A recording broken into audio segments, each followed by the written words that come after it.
नमस्कार, आप देख रहे हैं एसटीवी न्यूज। मैं हूं रणधीर कुमार। उत्तर बिहार की प्रमुख खबरों की शुरुआत में डालते हैं आज की सुर्खियों पर एक नजर। पूर्वी चंपारण में आधा दर्जन से अधिक लोगों की संदिग्ध स्थिति में हुई मौत से मचा कोहराम। जहरीली शराब पीने से मौत की जताई जा रही है आशंका। करीब आधा दर्जन लोगों का इलाज जारी। ससुराल पहुंचे दामाद की हुई खास खातिरदारी, पीट पीटकर अधमरा कर सड़क किनारे फेंका। जांच में जुटी पुलिस। पश्चिमी चंपारण के मझौलिया थाना क्षेत्र का है मामला। अगलगी से बचाव को लेकर नरकटियागंज में अग्निशमन कर्मियों की अनोखी पहल। अग्निशमन सप्ताह मनाकर लोगों को किया जा रहा है जागरूक। पूर्वी चंपारण की ढाका पुलिस ने गुप्त सूचना के आधार पर शराब के साथ एक धंधेबाज को किया गिरफ्तार। अग्रिम कार्रवाई करते हुए आरोपी को भेजा जेल। गुलाब खान गांव में राष्ट्रीय युवा कल्याण मोर्चा के तत्वाधान में दावते इफ्तार का किया गया आयोजन। भारी संख्या में पहुंचे रोजेदारों ने नमाज के बाद देश में अमन चैन के लिए मांगी दुआ। पश्चिमी चंपारण के मझौलिया में शिक्षकों के नियमावली के विरोध में संयुक्त शिक्षक संघर्ष मोर्चा ने किया विरोध प्रदर्शन। प्रखंड विकास पदाधिकारी को सौंपा ज्ञापन।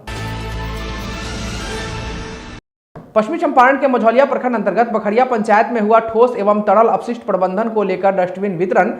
पूर्व उप मुख्यमंत्री, सांसद और मुखिया ने किया संयुक्त रूप से कार्यक्रम का उद्घाटन।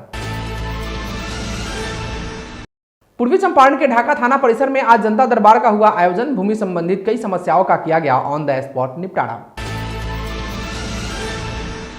और पूर्वी चंपारण के घोड़ा सहन में स्वर्ण व्यवसायी ने इफ्तार पार्टी का किया आयोजन। सैकड़ों की संख्या में मुस्लिम समुदाय के लोग हुए शामिल।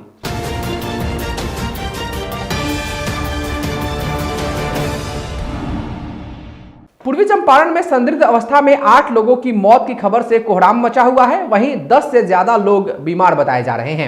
आशंका है कि सभी की मौत जहरीली शराब पीने से हुई है। स्थानीय लोगों के अनुसार पूर्वी चंपारण के तुरकौलिया, हरसिद्धि और पहाड़पुर समेत अन्य इलाकों में अब तक संदिग्ध स्थिति में 22 लोगों की मौत हो गई है। हालांकि पश्चिमी चंपारण के डीआईजी जयंत कांत ने फिलहाल 6 लोगों की मौत की पुष्टि की है। बेतिया डीआईजी के अनुसार पूर्वी चंपारण के अलग अलग क्षेत्रों में 6 लोगों की मौत हुई है। पुलिस मामले की जांच कर रही है। मिली जानकारी के अनुसार इस मामले में 7 लोगों को हिरासत में लेकर पूछताछ भी की जा रही है। बताया जा रहा है कि पूर्वी चंपारण के तुरकौलिया, हरसिद्धि और पहाड़पुर थाना क्षेत्र में शुक्रवार को 2 संदिग्ध मौतें हुई थी, जो बढ़कर 8 हो गई है। स्थानीय लोगों के अनुसार इनकी मौत जहरीली शराब पीने से हुई है। हालांकि प्रशासन के लोग मौत का कारण डायरिया बता रहे हैं, क्योंकि जिलाधिकारी के आदेश के बाद कल मेडिकल की टीम घटनास्थल पर जांच के लिए पहुंची थी, तो कई महिलाएं डायरिया से पीड़ित पाई गई थी। अब इन मौतों का कारण क्या है, इसलिए जांच की जा रही है। जांच रिपोर्ट आने के बाद ही मौत के कारणों का खुलासा हो पाएगा। ससुराल पहुंचे दामाद को पीट पीटकर अधमरा कर सड़क किनारे फेंक दिए जाने का मामला पश्चिमी चंपारण के मझौलिया से प्रकाश में आया है।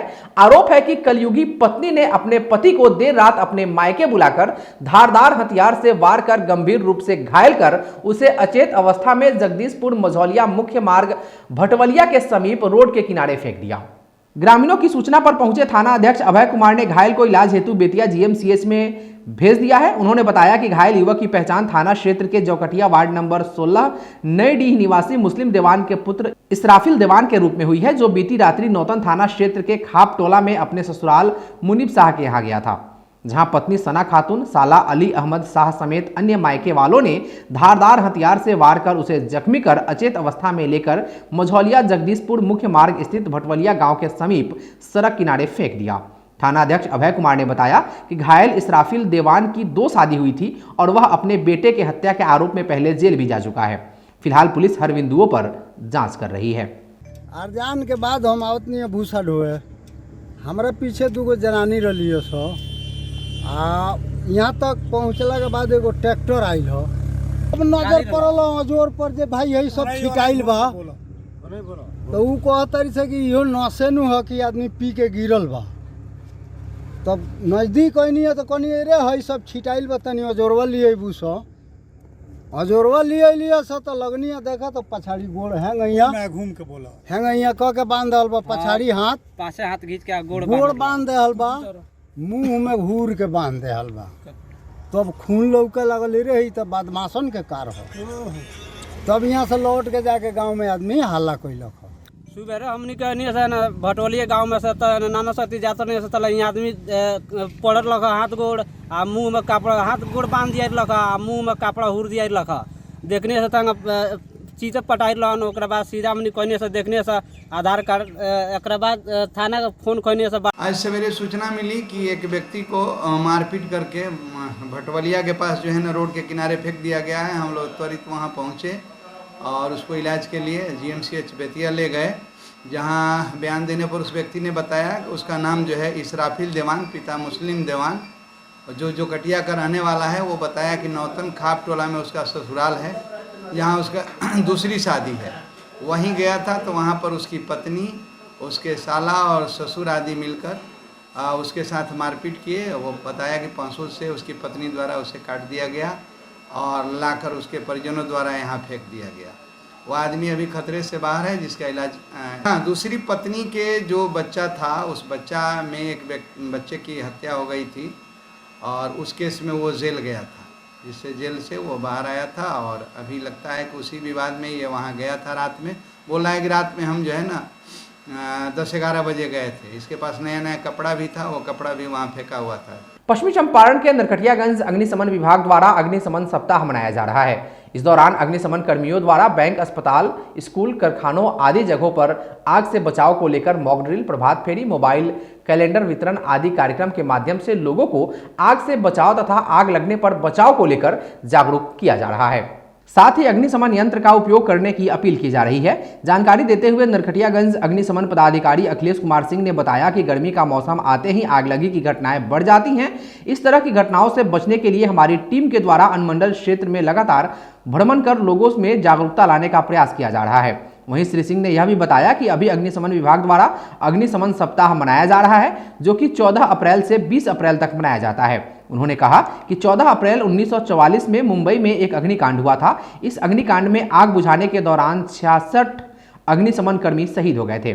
तब से उनके शहादत दिवस के रूप में पूरे भारत में प्रतिवर्ष 14 अप्रैल से 20 अप्रैल तक अग्निशमन सप्ताह मनाया जाता है और उन शहीदों को श्रद्धांजलि अर्पित की जाती है। इस दौरान अजीत कुमार सिंह, राजकुमार, कुंदन कुमार समेत अन्य अग्निकर्मी शामिल थे। पूर्वी चंपारण की ढाका पुलिस ने गुप्त सूचना के आधार पर थाना क्षेत्र के श्याम बखड़ी गांव के नजदीक से छापेमारी करते हुए नेपाल की ओर से आ रहे एक बाइक पर जूट के बोरी में लदे 447 बोतल नेपाल निर्मित सौफी शराब के साथ एक शराब धंधेबाज को गिरफ्तार किया है। वहीं गिरफ्तार व्यक्ति की पहचान पूर्वी चंपारण के चिरैया थाना क्षेत्र के परतापुर गांव निवासी वीरेंद्र दास के पुत्र देवी लाल दास के रूप में की गई है। इस संदर्भ में ढाका थाना अध्यक्ष मुकेश चंद्र कुंवर ने जानकारी देते हुए बताया कि शराब के साथ एक बाइक को जब्त किया गया है तथा गिरफ्तार व्यक्ति पर बिहार मद्य निषेध तथा उत्पाद अधिनियम के सभी सुसंगत धाराओं के तहत मामला दर्ज करते हुए न्यायिक हिरासत में भेज दिया गया है। राष्ट्रीय युवा कल्याण मोर्चा के तत्वाधान में भेलवा पंचायत के गुलाब खां गांव में दावते इफ्तार का आयोजन किया गया, जिसकी अध्यक्षता राष्ट्रीय युवा कल्याण मोर्चा के राष्ट्रीय अध्यक्ष राणा रंजीत सिंह ने किया। दावते इफ्तार में काफी संख्या में रोजेदारों ने शिरकत की। इफ्तार पार्टी के बाद नमाज अदा करके अमन चैन की दुआ मांगी गई। आयोजक राणा रंजीत सिंह ने कहा कि इफ्तार पार्टी का आयोजन सामाजिक सौहार्द व आपसी भाईचारा कायम करने के लिए आयोजित किया गया है। दावते इफ्तार जो हम लोगों ने आज गुलाब खां में कराया है, सीताराम बाबू की सबसे बड़ी संपत्ति जो है मुस्लिम समाज खास करके, जिन्होंने शुरू से हम लोगों को मदद किया। पिताजी जहाँ भी पहुँचे, हमारा परिवार जहाँ भी पहुँचा, उसमें मैं मानता हूँ कि मुस्लिम समाज का सबसे अहम भूमिका है। तो कहीं ना कहीं एक दूरी जो है थोड़ा बनता चला जा रहा था किसी कारण से, तो एक मेरा प्रयास है दावते इफ्तार के माध्यम से कि उस दूरी को कम किया जाए। हमारा परिवार जो है बहुत बड़ा है। गुलाब खां हमारे बंजरिया से अलग नहीं है। जिस तरह से हमारा अपना गाँव है, वैसा गुलाब खां भी है। पिताजी हमेशा से इस गाँव को मानते थे। तो ये एक प्रयास है मेरा कि ये दूरियां जो बन रही थी उसको हम लोग कम करें। दोनों धर्मों को, सब लोग सभी धर्मों को लेकर भाईचारा का जो है एक संदेश देना। आज के कई हिंदू भाई भी हम लोग के साथ थे, उन्होंने भी बहुत अच्छे तरीके से इनका प्लेट लगाया, सारी इफ्तार की तैयारी की। अभी होली मिलन समारोह हमने किया था, उसमें कई मुस्लिम भाइयों ने हिस्सा लिया था। तो मेरा प्रयास है कि ये एक मैसेज देना इस कार्यक्रम के माध्यम से कि हम सब लोग, और खास करके मधुबन विधानसभा, शिवहर लोकसभा, पिताजी ने बहुत संजोग करके बहुत भाईचारा को बना के रखा था। थोड़ी कुछ कमियां मुझे दिखी तो मैंने सोचा कि उसको पुनः उसको बेहतर करने का मैं प्रयास करूं। पश्चिमी चंपारण के मझौलिया प्रखंड परिसर में राज्य संघ के आह्वान पर संयुक्त शिक्षक संघर्ष मोर्चा के तत्वाधान में एक दिवसीय विरोध प्रदर्शन किया गया। इस दौरान पश्चिमी चंपारण के प्रारंभिक शिक्षा संघ परिवर्तनकारी जिलाध्यक्ष नंदन कुमार ने कहा कि शिक्षक नियमावली 2023 शिक्षा विभाग बिहार सरकार द्वारा 10 अप्रैल को जारी किया गया था। यह शिक्षक नियमावली 2023 पूर्व से बहाल शिक्षकों के लिए एक बड़ा धोखा व छलावा है। उन्होंने कहा कि बार बार नियोजित शिक्षकों के स्थानांतरण, स्नातक पदोन्नति, प्रधानाध्यापक में पदोन्नति, काल वृद्धि पदोन्नति, वरीयता आदि मुद्दों को लेकर सदन में नई नियमावली के तरह सुधारने की घोषणा करके ठगने का कार्य किया गया है। आरोप लगाया कि सरकार ने सदन को भी गुमराह करने में कोई कसर नहीं छोड़ा है। कहा कि नियोजित शिक्षकों ने 15 साल से अधिक अवधि बिहार के शिक्षा व्यवस्था को समर्पित कर दिया और जब उन्हें राज्यकर्मी का दर्जा एवं सम्मानजनक वेतनमान मिलना चाहिए तो बिहार सरकार ने 7वें चरण के बहाली हेतु एक नई नियमावली लाकर इस नियमावली को पूर्व से बहाल शिक्षकों पर भी थोप दिया कि बिहार लोक सेवा आयोग से परीक्षा पास करने के बाद ही राज्यकर्मी का दर्जा एवं वेतनमान मिलेगा। शिक्षकों के अनुसार सरकार अति शीघ्र नियमावली में सुधार करते हुए पूर्व से बहाल शिक्षकों को राज्यकर्मी का दर्जा, जिला संवर्ग और पुरानी पेंशन बहाल करे, अन्यथा पूरे बिहार के शिक्षक बड़े आंदोलन को बाध्य होंगे। इस दौरान शिक्षकों ने संयुक्त रूप से प्रखंड विकास पदाधिकारी वरुण केतन को एक ज्ञापन सौंपा। इस मौके पर नंदन कुमार, मंकेश्वर राम, आशीष उपाध्याय, अनिल सिंह, सुनील उपाध्याय, मनोहर मियाँ, अरविंद कुमार उपाध्याय, अफरोज अंसारी सहित अन्य शिक्षक मौजूद थे। आज पश्चिम चंपारण जिले के सभी प्रखंड मुख्यालय में शिक्षक नियुक्ति की नई नियमावली के विरुद्ध धरना प्रदर्शन किया जा रहा है। हमारी एक ही मांग है, राजकर्मी का दर्जा। यदि सरकार राजकर्मी का दर्जा नहीं देती है तो राज्य स्तर पर 25 संगठनों से बनाई गई संयुक्त शिक्षक संघर्ष मोर्चा जातीय गणना का पूर्ण रूप से बहिष्कार करेगी और यह हमारा आंदोलन शुरुआत हुआ है। आगे बड़े बड़े आंदोलन किए जाएंगे जब तक हमारे मांगों को सरकार पूरा नहीं करती है। उम्र का 19 वर्ष ईमानदारी पूर्वक आज तक विद्यालयों में सेवा देते आ रहे हैं और इस समय हम लोगों को सम्मानित करना चाहिए। तो एकदम तिरस्कृत किया है ये जो वर्तमान में जो नियमावली बनाया है, इसको एकदम काला कानून से भी बदतर इसको कहा जाए तो वो है, इसमें हम लोग को एकदम अपमानित करने का काम किया है। अब बीते दिनों बिहार की गठबंधन सरकार द्वारा एक काला कानून लेके आई है, जिस काला कानून के तहत बिहार के पंचायती राज संस्था के अंतर्गत कार्यरत शिक्षकों को किनारा कर दिया गया है और माननीय मुख्यमंत्री के अनुसार नई नियमावली बनेगी जिसके तहत नई शिक्षकों की कोई बहाली होगी, उन्हें राज्यकर्मी का दर्जा होगा और पुराने शिक्षक हैं जो विगत 10 वर्षों से 20 वर्षों से कार्यरत हैं, जो NCT के सारे मानकों पर खरा उतरते हैं, उनको किराना करते हुए हम लोगों के साथ धोखा देने का कार्य गवर्नमेंट ने किया है। तो हम लोग चाहते हैं कि हम लोगों को भी राज्यकर्मी का दर्जा दिया जाए। गांव देहातों को गंदगी मुक्त बनाने को लेकर बिहार सरकार द्वारा संचालित लोहिया स्वच्छ अभियान कार्यक्रम के अंतर्गत ठोस व तरल अपशिष्ट प्रबंधन फेज 2 कार्यक्रम के तहत हर घर डस्टबिन वितरण कार्यक्रम का बखरिया पंचायत में आयोजन किया गया। कार्यक्रम का शुभारंभ पूर्व उप मुख्यमंत्री रेणु देवी, सांसद डॉक्टर संजय जायसवाल, समाज सेवी इकबाली राम तथा मुखिया कमलपति देवी के द्वारा किया गया। पश्चिमी चंपारण के मझौलिया प्रखंड क्षेत्र में आयोजित इस कार्यक्रम के मौके पर मुखिया कमलपति देवी तथा समाज सेवी इकबाली राम ने कहा कि पंचायत के सभी परिवारों को गीला और सूखा कचरा उठाव के लिए अलग अलग डस्टबिन दिया जा रहा है। स्वच्छता कर्मियों को पंचायत के सभी वार्डों से कचरा उठाव के लिए ठेला का भी वितरण किया गया। पूरे पंचायत में कचरा का उठाव ई-रिक्शा से किया जाएगा। कचरा प्रबंधन के लिए ग्राम पंचायत बखरिया में स्वच्छता कर्मी और पर्यवेक्षक की बहाली की गई है। पंचायत स्तर पर क्रियान्वयन एजेंसी के रूप में ग्राम पंचायत क्रियान्वयन समिति कार्य करेगी, जिसके अध्यक्ष मुखिया होंगे। इस मौके पर ब्लॉक कोऑर्डिनेटर मधुसूदन कुमार, पंचायत सचिव विनोद राव, उप मुखिया शमशाद हुसैन, नगीना यादव, विकास राम सहित अन्य मौजूद थे। श्रीमती कमलापति देवी जी के नेतृत्व में बखरिया पंचायत को ODF प्लस का स्टेटस आज मिल गया। आज से यहाँ हर ग्रामीण के घर में प्लास्टिक का एक बाल्टी रहेगा जिसमें कि वह अपने कचरे को, घर के कचरे को निकाल के रख सके। वह सारा कचरे का कलेक्शन होगा और उसके बाद उसकी कंपोस्टिंग होगी। इससे बखरिया पंचायत देश के उन चंद पंचायतों में शामिल हो गया है जहां स्वच्छता और सफाई की पूरी भूमिका रहती है। इसके लिए मैं माननीय कमलापति जी को बहुत बहुत बधाई देता हूं। और ये मिशन हमारे माननीय मोदी जी का मिशन जो है स्वच्छता अभियान के तहत आज बखरिया पंचायत ODF फ्री हुआ है और उसके अलावा ये कचरा का अलग अलग गीला और सूखा कचरा का जो हम प्रयोग करते हैं और उसको लेके जो हम आगे और भी कंपोस्ट बनाते हैं जो समाज के लिए बहुत बड़ा काम होता है। तो इसके लिए मैं बधाई देती हूँ यहाँ की मुखिया कमलापति जी को और उनके पति इकबाली जी को, जिन्होंने मेहनत करके उन्होंने यहाँ पे इस गाड़ी को मंगाया है और घर घर में डब्बे का प्रयोग हो रहा है। तो ये हमेशा होना चाहिए कि आने वाले समय में हमारे बच्चे जो हैं वो स्वच्छता का महत्व समझ सकें। ग्राम पंचायत राज बखरिया में पंचायत में ये डस्टबिन जो कचरा का जो स्वच्छ भारत मिशन का जो तहत है, हमने बहुत प्रयास कर की सफलता बनाने के लिए काम किए और हमारे इसमें सहयोगी वार्ड सदस्यों लोगों का काफ़ी रहा, प्रतिनिधि और जनता लोग का भी है। हम यही चाहते हैं कि मेरे पंचायत स्वच्छ बनकर रहें। आज स्वच्छ भारत मिशन के तहत आज पंचायत भवन बखरिया में आयोजन किया गया था। इसमें कचरा प्रबंधन से संबंधित माननीय सांसद महोदय जी द्वारा और पूर्व उप मुख्यमंत्री जी द्वारा उद्घाटन किया गया है। यह योजना 11,05,314 रुपये का था, जिसमें एक ई रिक्शा, 14 वार्ड में ठेला एवं डस्टबिन इत्यादि का वितरण इसके अंतर्गत किया गया है। बिहार सरकार के आदेश के आलोक में आज संविधान दिवस को लेकर पूर्वी चंपारण के ढाका थाना परिसर में जनता दरबार कार्यक्रम का आयोजन किया गया।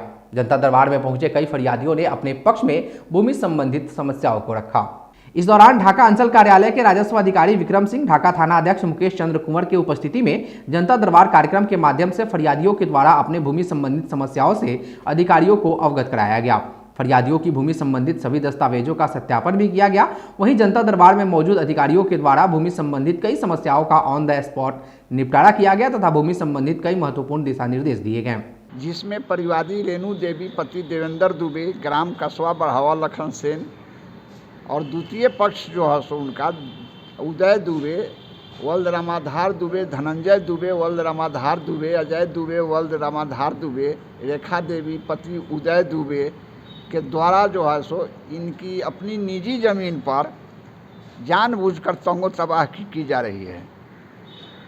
और दूसरा परिवादी संजय कुमार दुबे, वल्द स्वर्गीय रामाधार दुबे, ग्राम कस्बा बढ़ावा लखन सेन, जो इनका द्वितीय पक्ष है उदय दुबे, विजय शंकर दुबे, अजय दुबे, धनंजय दुबे, वल्द रामाधार दुबे, ग्राम कस्बा बढ़ावा लखन सेन का है। ये लोग जो है सो अपने जो हिस्से से अधिक ज़मीन लेने के एवज में परिवादी को तंग तबाह कर रहा है। पूर्वी चंपारण के घोड़ासहन मेन रोड निवासी स्वर्ण व्यवसायी हरेंद्र कुमार स्वर्णकार के द्वारा अपने जन्मदिन के अवसर पर शुक्रवार की संध्या इफ्तार पार्टी का आयोजन किया गया। यह आयोजन स्थानीय रेलवे गुमटी के निकट स्थित अपने होटल चंदन कुंदन होटल एवं रिसोर्ट में किया गया। आपको बता दें कि मुस्लिम समुदाय के लिए पवित्र माने जाने वाले रमजान के इस महीने में इफ्तार पार्टी के आयोजन से आपसी भाईचारे को बढ़ावा मिलता है। इस इफ्तार पार्टी में मुस्लिम समुदाय के सैकड़ों लोग शामिल हुए थे। इस संबंध में स्वर्ण व्यवसायी हरेंद्र कुमार स्वर्णकार ने बताया कि समाज में आपसी भाईचारे को बनाए रखने के लिए इस तरह का आयोजन होते रहना चाहिए। इस तरह के आयोजन में सभी जाति और धर्म के लोग इसमें शामिल होते हैं, जिससे समाज में नफरत की भावना खत्म होकर प्रेम की भावना जगती है। इफ्तार पार्टी में शामिल हुए सैकड़ों की संख्या में रोजेदारों ने स्वर्ण व्यवसायी हरेंद्र स्वर्णकार के इस नेक कार्य के लिए धन्यवाद दिया और नमाज के बाद सबों ने देशवासियों के लिए सुख समृद्धि और तरक्की के लिए अल्लाह से दुआएं मांगी। इस अवसर पर रोजेदारों की सेवा के लिए चंदन सर्राफ, कुंदन सर्राफ, उपेंद्र जायसवाल, कृष्णा गुप्ता समेत दर्जनों लोग मौजूद थे। नेशनल मेडिकोज ऑर्गेनाइजेशन एवं सीमा जागरण मंच के तत्वाधान में शनिवार को खड़ुआ चैनपुर पंचायत के पंचायत सरकार भवन में मुफ्त चिकित्सा शिविर का आयोजन किया गया। शिविर में बेतिया मेडिकल कॉलेज से आए इंटर्न डॉक्टरों की टीम ने उपस्थित लोगों का स्वास्थ्य परीक्षण कर जरूरत की दवाएं मुफ्त में उपलब्ध कराई। कार्यक्रम के शुरुआत में एसएसबी इंस्पेक्टर रामचंद्र यादव, दरोगा शोभाकांत यादव, महंत रामदास एवं सीमा जागरण मंच के प्रदेश उपाध्यक्ष धीरज जायसवाल ने संयुक्त रूप से दीप प्रज्वलित कर विधिवत कार्यक्रम की शुरुआत की। कार्यक्रम को संबोधित करते हुए धीरज जायसवाल ने कहा कि प्रत्येक वर्ष भारत नेपाल सीमा क्षेत्र के विभिन्न स्थानों पर ऐसे शिविर लगाकर लोगों को चिकित्सा सहायता उपलब्ध कराई जाती है। इस वर्ष भी सीमा के 64 जगहों पर चिकित्सा शिविर का आयोजन किया गया है। मौके पर 6 सदस्यीय डॉक्टर्स की टीम में डॉक्टर नितेश, अविनाश, प्रभात, हर्ष, गौतम, वेद प्रकाश के अलावे बिगन सिंह, राजेश कुमार, आमोद लाल भारती, मुनीलाल सिंह, रमेश सिंह सहित सीमा जागरण मंच के दर्जनों कार्यकर्ता और स्थानीय लोग उपस्थित रहे। सीमा जागरण मंच एक सोशल ऑर्गेनाइजेशन है जो भारत के सीमावर्ती प्रांतों में यह कार्य करती है। सीमा 3 प्रकार की हैं, एक सरहदी सीमा है, एक पहाड़ी सीमा है और एक समुद्री सीमा है। जो भारत की सीमाएं इन तीनों क्षेत्रों से लगती है, उन क्षेत्रों में, उन प्रांतों में सीमा जागरण मंच का कार्य है। सीमा जागरण मंच का मूल्य कार्य, जैसा हमने बताया कि देश की सीमाएं कटे और छटे नहीं, देश का निर्दोष जन मरे नहीं, आतंक उग्रवाद आकर भारत में पले नहीं, इसके लिए सीमा पट्टी पर रोड, पानी, बिजली, शिक्षा, चिकित्सा का समुचित प्रबंध हो, शिक्षित युवक को रोजगार मिले, जिसके कारण अपराध घटे और सीमाएं अक्षुण्ण और अखंड बनी रहे। इस दिशा में सीमा जागरण मंच समाज, सेना, प्रशासन और सत्ता का समन्वय से एक सामाजिक समरसता कायम करके जागरूकता सीमा के प्रति अवेयरनेस से समाज में भी बनी रहे और प्रशासन को भी सहयोग मिले समाज का। ये इस दिशा में अन्य छोटे छोटे कार्यक्रमों के माध्यम से अपने सामाजिक अवेयरनेस फैलाने का कार्य करती है। ये जो कैंप है वो एनएमओ के द्वारा आयोजित किया गया है और इसका जो मेन उद्देश्य ये है कि जो जागरूकता फैलाना, जो तरह की बीमारियां हमारे आसपास फैली हुई है उसको कैसे हम अपने लाइफस्टाइल में चेंज करके ठीक कर सकते हैं और बेसिक मेडिसिन भी हम लोग प्रोवाइड करने आए हैं। इस तरह के आयोजन से जो गांव में गरीब लोग हैं, जो मेडिकल अफोर्ड नहीं कर सकते हैं, आजकल महंगा इलाज हो गया है, उनको तो बहुत सारा फ़ायदा है। और हम लोग गांव-गांव में जा कर के अपने वार्ड से लेकर गांव में सब लोगों को बताए हैं इस चीज़ को कि यहाँ फ्री मेडिकल कैंप लगा हुआ है, आप लोग आइए, जो भी समस्या है डॉक्टर के समीप रखिए। प्रयास रहता है कि जहाँ तक जितने भी गरीब हों उनको निःशुल्क फ़ायदा पहुँच सके। मेडिकल कैंप लगने से खुशी बहुत है लोगों में। ये एनएमएस के लोग आए हुए हैं पटना से और दरभंगा और बेतिया मेडिकल कॉलेज से डॉक्टर साहब लोग आए हुए हैं। पिछले साल भी ये कैंप लगा हुआ था और इस साल भी लगा है। लोग आते हैं, दिखाते हैं और दवा लेकर जाते हैं। लोगों में बहुत उत्साह है। हम लोग यही चाहते हैं कि ग्रामीण इलाकों में लोग स्वस्थ से स्वस्थ रहे। आज जो ये आयोजन हुआ है यह सीमा जागरण मंच के तरफ से, पटना एनएमओ के तरफ से जो है डॉक्टर का टीम यहाँ मंगवा करके और सभी ग्रामीणों के जो है इलाज संबंधी जो है आयोजन किया गया है और इसमें सभी ग्रामीण काफ़ी खुश हैं और अपना जो भी उनके पास जो दुख दर्द है, जो बीमारी है, उनका इलाज करा रहे हैं और काफ़ी खुश महसूस कर रहे हैं। आज के लिए बस इतना ही। एचटीवी न्यूज़ पर प्रसारित होने वाली खबरें, प्रोग्राम्स आप जीटीपीएल के चैनल नंबर 985 और डेन के चैनल नंबर 155 के साथ साथ आप अपनी सुविधानुसार मोबाइल फ़ोन पर भी देख सकते हैं। अगर आप हमें यूट्यूब के माध्यम से देखना चाहते हैं तो एचटीवी न्यूज़ के ऑफिशियल यूट्यूब चैनल को सब्सक्राइब करें और बेल आइकन दबाकर ताज़ा वीडियोज़ की नोटिफिकेशन प्राप्त करें। फेसबुक पर हमारे साथ जुड़ने के लिए एचटीवी न्यूज़ के फेसबुक पेज को लाइक करें और ट्विटर पर एचटीवी न्यूज़ को फॉलो करें। तमाम लेटेस्ट अपडेट के लिए देखते रहिए बिहार का सबसे तेज़ी से उभरता न्यूज़ चैनल एचटीवी न्यूज़, सच की आवाज़। नमस्कार।